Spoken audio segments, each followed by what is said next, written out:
Mahigit 40 pribadong universidad sa Davao Region humihiling sa CHED ng taas singil sa matrikula para sa academic year 2024-2025.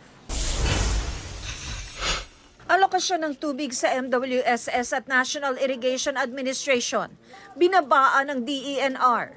Ayon sa Manila Water at Maynilad, babawasan nila ang water pressure sa mga piling oras. 5 phreatic eruption na itala sa Bulkang Taal ngayong araw. Tina Panganiban Perez, nagbabalita para sa GMA Integrated News. Huwag magpahuli sa mga balitang dapat ninyong malaman. Mag-subscribe sa GMA Integrated News sa YouTube. Sa mga kapuso abroad, subaybayan nyo kami sa GMA Pinoy TV at sa www.gmanews.tv.